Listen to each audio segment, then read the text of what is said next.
नमस्कार, सत श्री अकाल, आदाब, हेलो, हाय, केम छो, very pleasant and warm evening guys. कैसे हो आप सभी लोग? मेरा नाम है शिवम गुप्ता और आप देख रहे हो इंजीनियर अड्डा। गाइस, यहाँ पर आज मैं आप लोगों के लिए ओएनजीसी जो रिक्रूटमेंट लेकर के आया है उसके लिए एक बहुत ही शानदार सा कॉन्सेप्ट लेकर के आया हूँ। आप लोगों से कुछ सीखना, ठीक है। अब मैंने एग्जाम का नेम इसलिए ले लिया क्योंकि वो पास में ही है और आप लोगों को सारी चीज़ें सीखने के लिए भी मिलेंगी। तो सबसे पहले हम कॉन्सेप्ट पे चलते हैं, कॉन्सेप्ट देखते हैं कैसा है, राइट। तो आप लोगों के लिए बहुत ही अच्छा सा है कि अगर मैं आप लोगों से बात करूँ स्ट्रेसेस के बारे में, तो गाइस सबसे पहले एक टर्म आता है जिसे हम लोग बोलते हैं types of stresses, right. Types of stresses. अब गाइस जब भी कभी हम लोग स्ट्रेसेस के बारे में पढ़ते हैं तो यहाँ पर एक पॉइंट ये आ जाता है कि कितने स्ट्रेसेस हमें पता है। तो नॉर्मल स्ट्रेस में एक पॉइंट होता है जिसे हम लोग बोलते हैं कंप्रेसिव और tensile stresses, right. Compressive and tensile stress, right. Okay, अगर गाइस मैं इसमें बात करूं कि कंप्रेसिव और टेंसाइल स्ट्रेसेस के बारे में बात करूं और मैं अगर आप लोगों से पूछूं कि जब भी कभी मैं ऐसा स्ट्रेस लगाऊंगा तो क्या उस समय मेरी बॉडी या फिर मेरे मेंबर का शेप चेंज होगा, हाँ या ना? आप लोग कमेंट बॉक्स में बता सकते हैं कि क्या शेप चेंज होगा, हाँ या ना, right.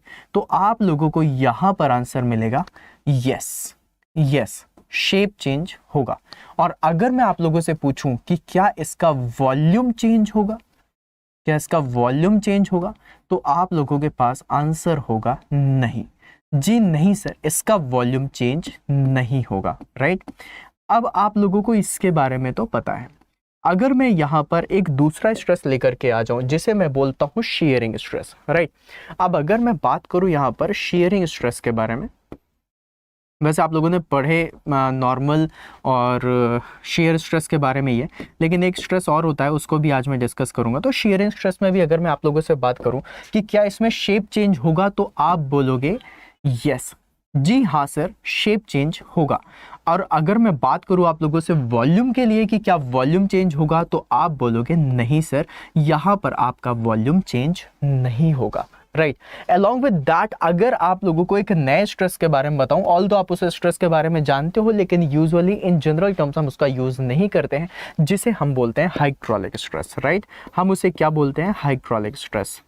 Just because of the liquid जो आप लोगों को मिलता है। हाइड्रा का मतलब होता है आप लोगों का पानी, राइट। हाइड्रोलिक, पानी से बनने वाला जो हाइड्रोलिक है, हाइड्रोलिक स्ट्रेस। अब देखो यहाँ पर अब आप लोगों को भाई सिंपल सी बात है, हाइड्रोलिक स्ट्रेस है, इसमें भी शेप चेंज होगा या नहीं होगा? तो आप सभी लोगों को पता है कि इसमें शेप चेंज नहीं होगा।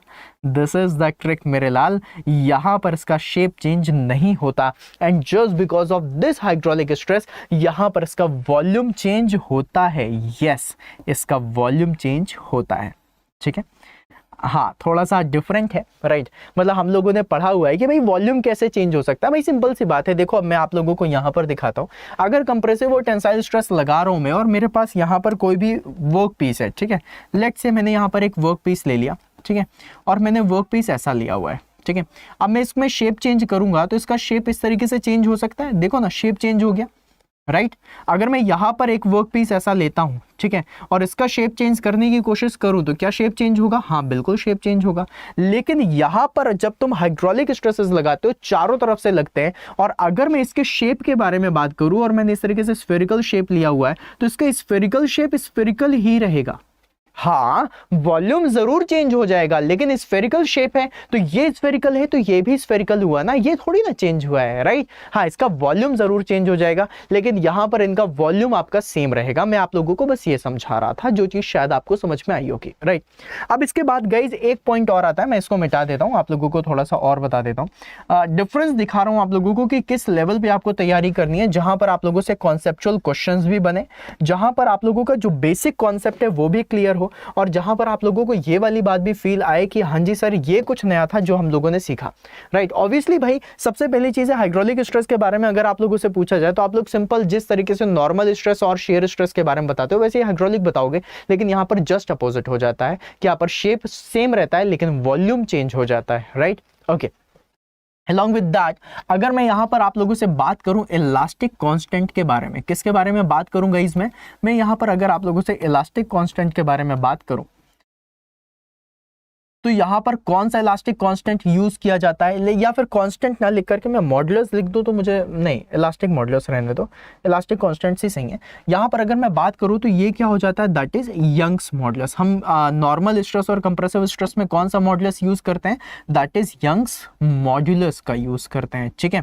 अगर हम बात करें शेयरिंग स्ट्रेस की तो वहां पर हम किसका यूज करते हैं, हम यहाँ पर बात करते हैं शेयर मॉडुलस की। किसके बारे में बात करते हैं मेरे लाल, हम बात करते हैं शेयर मॉडुलस के बारे में, राइट। और फिर उसके बाद अगर मैं बात करूं आप लोगों से हाइड्रोलिक स्ट्रेस की, तो हाइड्रोलिक स्ट्रेस में हम किसका यूज करते हैं, बल्क मॉडुलस का यूज करते हैं, ठीक है। किसका यूज करते हैं, बल्क मॉडुलस का यूज करते हैं, ओके। अब इसके बाद एक पॉइंट आता है कि इनको डिनोट किस तरीके से किया जाता है, यंग्स मॉडुलस। यंग्स मॉडुलस को आप लोग कैपिटल ई फॉर एलिफेंट इसके अल्फाबेट से डिनोट करते हो। शेयर मॉडुलस को आप लोग बोलते हो जी, कैपिटल जी, जी फॉर गोट। और यहां पर बल्क मॉडुलस हो जाता है के फॉर कैट, राइट, ओके। तो गाइज ये थे आप लोगों के जो सिंबल्स हैं जो आप इसके लिए यूज करते हो। फॉर्मूले आप सभी लोगों को पता होंगे, दैट इज ई का फॉर्मूला क्या हो जाता है, normal stress upon normal strain. इसका फॉर्मूला क्या होता है, shear stress upon shear strain. और बल्क मॉडुलस का फॉर्मूला होता है दैट इज नॉर्मल स्ट्रेस बोल दो, या फिर compressive normal pressure upon volumetric strain, delta P upon delta V upon V से आप निकालते हो वॉल्यूमेट्रिक स्ट्रेन के लिए। ये होता है आपका बल्क मॉडुलस का फॉर्मूला, राइट। तो यहाँ पर ये चीज याद रखिएगा, ये थोड़ा सा इंपॉर्टेंट हो जाता है आप लोगों के लिए, ठीक है। इंडिपेंडेंट इलास्टिक कांस्टेंट्स के बारे में भी आप लोगों से क्वेश्चन पूछा जा सकता है। अब देखो गाइज, आप सभी लोग जानते हो और हर कोई आप लोगों को बताता है कि इंडिपेंडेंट इलास्टिक कांस्टेंट्स हैं, या फिर ये जो इलास्टिक कांस्टेंट्स हैं जिनका यूज किया जा रहा है, तो इनका यूज कैसे करते हैं ये भी आपको पता है, फॉर्मूले पता है, equals to 2g1 plus mu 3k1 minus 2 mu 9kg upon 3k plus G, right. Everything you know about it.